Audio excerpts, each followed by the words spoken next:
Hello friends और स्वागत है आपका एक बार फिर मेरे YouTube channel English grammar tutorial bye Mahendra पर।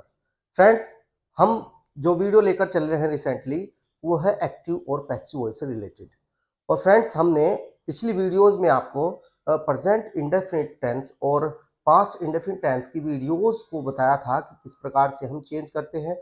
और आज हम लेकर आए हैं फ्यूचर इंडेफिनिट टेंस की जो सेंटेंसेस हैं उनको हम एक्टिव से पैसिव वॉइस में किस प्रकार से चेंज करते हैं। देखिए फ्रेंड्स, जो एक्टिव वॉइस होती है फ्यूचर इंडेफिनिट टेंस के सेंटेंसेस जो एक्टिव वॉइस में होते हैं उसमें जो होता है सहायक क्रिया विल और शैल का प्रयोग किया जाता है प्लस वर्ब की फर्स्ट फॉर्म का प्रयोग किया जाता है। विल का प्रयोग आई और वी के अतिरिक्त जितने भी सभी सब्जेक्ट होते हैं उनके साथ विल का प्रयोग किया जाता है और आई वी के साथ यानी कि जो फर्स्ट पर्सन के प्रोनाउंस होते हैं उनके साथ हम शैल का प्रयोग करते हैं। और फ्रेंड्स, इसी प्रकार से पैसिव वॉइस में जो आई और वी होगा उसके साथ फ्रेंड्स हम पैसिव वॉइस के अंदर शैल बी का प्रयोग करते हैं और अन्य सभी कर्ताओं के साथ सभी सब्जेक्ट्स के साथ हम विल बी का प्रयोग करते हैं और फ्रेंड्स वर्ब की थर्ड फॉर्म का प्रयोग करते हैं। देखिए, हमने कुछ सेंटेंसेस यहां पर लिए हैं फ्यूचर इंडेफिनिट टेंस के। फ्यूचर इंडेफिनिट टेंस के सेंटेंसेस हैं और फ्रेंड्स इनको हमें पैसिव वॉइस में चेंज करना है। तो देखिए किस प्रकार से। Mohan will write an essay today. ये हमने पॉजिटिव, नेगेटिव और इंट्रोगेटिव तीनों प्रकार के सेंटेंसेस इसके अंदर लिए हैं। Mohan will write an essay today. जब भी हम पैसिव वॉइस बनाते हैं तो सबसे पहले सेंटेंस में हमको देखना पड़ता है कि ऑब्जेक्ट क्या है। तो फ्रेंड्स, इस सेंटेंस के अंदर देखिए मोहन सब्जेक्ट है, विल सहायक क्रिया है और राइट क्या है मेन वर्ब और एन एसे यहां पर ऑब्जेक्ट है एन एसे। तो फ्रेंड्स, एन एसे यहां पर जब हम पैसिव वॉइस में चेंज करेंगे तो हम ऑब्जेक्ट को सब्जेक्ट के रूप में परिवर्तित कर देते हैं। एन एस से यहां पर सब्जेक्ट हुआ तो सब्जेक्ट एन एस से है तो इसके साथ हम अब सहायक क्रिया का प्रयोग करेंगे। सहायक क्रिया फ्रेंड्स हमारी क्या है? देखिए, आई और वी के अतिरिक्त जितने भी सब्जेक्ट होंगे तो उनके साथ हम विल बी का प्रयोग करते हैं। शैल बी का प्रयोग आई और वी के साथ और विल बी का प्रयोग अदर्स सब्जेक्ट जितने भी अन्य सब्जेक्ट होंगे उनके साथ विल बी। तो यहां पर भी हम विल बी का ही प्रयोग करते हैं। एन एस से विल बी अब वर्ब की थर्ड फॉर्म रिटर्न बाय,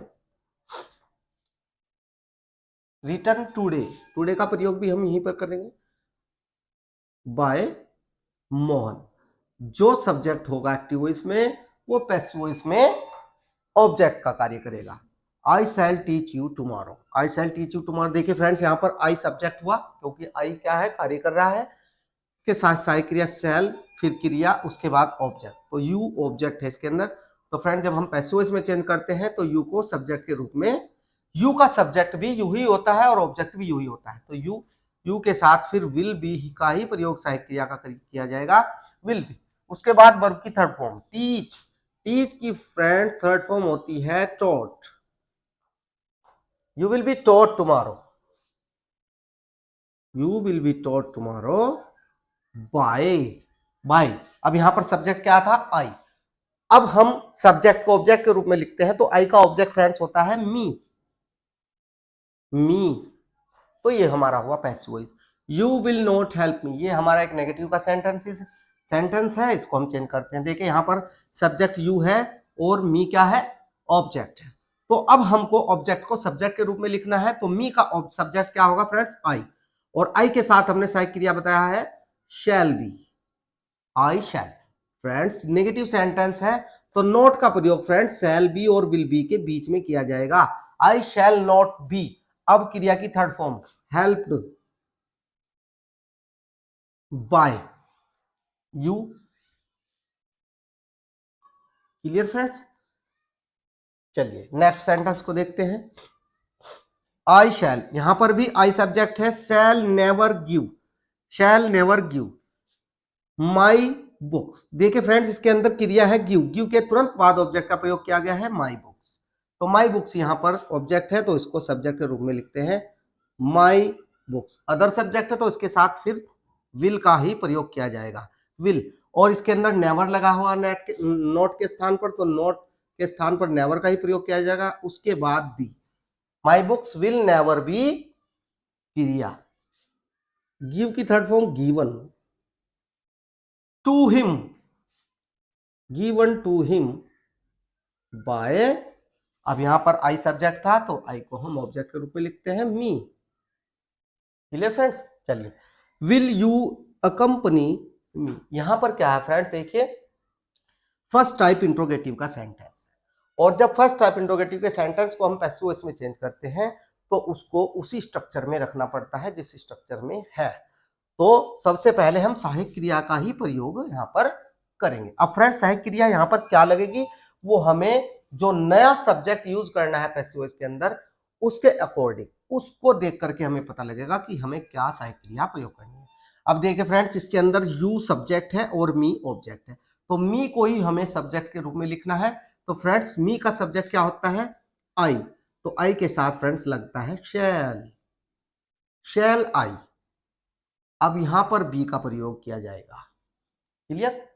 शैल आई बी, यानी सब्जेक्ट जो है शैल बी और विल बी के बीच में आएगा, और अगर नोट भी हो तो नोट सब्जेक्ट के बाद लग करके उसके बाद बी का प्रयोग किया जाएगा। शैल आई नोट बी, यदि नेगेटिव होता तो शैल आई नोट बी हो जाता। तो चलिए आगे चलते हैं। अब प्रयोग होगा क्रिया का, क्रिया है अकंपनी, अकंपनीड, अकंपनीड का मतलब होता है फ्रेंड साथ देना, साथ रहना। अकंपनीड, अब यहां पर ऑब्जेक्ट है you, by you. Clear friends? ये हुआ हमारा फर्स्ट टाइप इंट्रोगेटिव। चलिए, who will win the race, पिछली वीडियोस में भी हमने अब आपको बताया था कि हु जो होता है, हु सब्जेक्ट का कार्य करता है, और सब्जेक्ट को हम क्या करते हैं ऑब्जेक्ट के रूप में लिखना पड़ता है, उससे पहले बाय का प्रयोग किया जाता है। तो फ्रेंड्स हु का जो ऑब्जेक्ट होता है वो होता है हुम, और हम इस प्रकार के जो सेंटेंस होते हैं उनमें बाय हुम स्टार्टिंग में ही यूज कर देते हैं। उसके बाद हम फर्स्ट टाइप इंट्रोगेटिव का स्ट्रक्चर लेकर चलते हैं, यानी अब सहायक क्रिया का प्रयोग किया जाएगा। By whom will the race be won. अब द रेस यहां पर ऑब्जेक्ट था, द रेस ऑब्जेक्ट था, तो द रेस को यहां पर सब्जेक्ट के स्थान पर लिखा जाएगा, विल द रेस। अब बी का प्रयोग, अब क्रिया, विन की third form won. Clear friends? By whom will the race be von.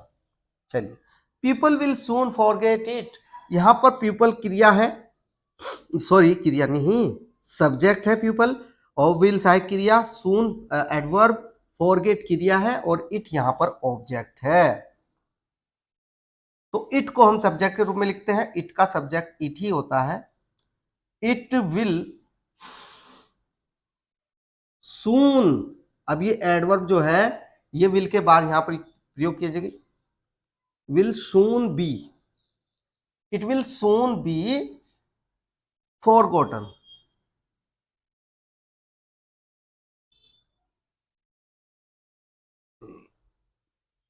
B forgotten.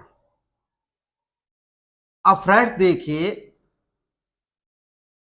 By people, यहां पर हमने बाई पीपल ब्रैकेट के अंदर लिखा है, यहां पर इसका मतलब ये हुआ कि बाई पीपल को हम लिख भी सकते हैं और लिख भी नहीं सकते, इसकी आवश्यकता नहीं है, क्योंकि ये सेल्फ अंडरस्टूड है।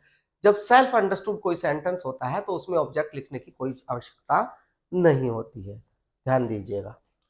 Why will you call him, ये सेकंड टाइप इंट्रोगेटिव है। तो इस प्रकार के सेंटेंस में जो इंट्रोगेशन वर्ड यूज किया जाता है वो ज्यों का त्यों लिखा जाता है। तो वाई को यहां पर ज्यों का त्यों लिखते हैं। उसके बाद देखिए वाई यहां पर लिख दिया, अब हमारा फर्स्ट टाइप इंट्रोगेटिव सेंटेंस रह गया है। फर्स्ट टाइप इंट्रोगेटिव सेंटेंस रह गया है, तो फर्स्ट टाइप इंट्रोगेटिव की तरह यहां पर अब इसको चेंज कर देते हैं।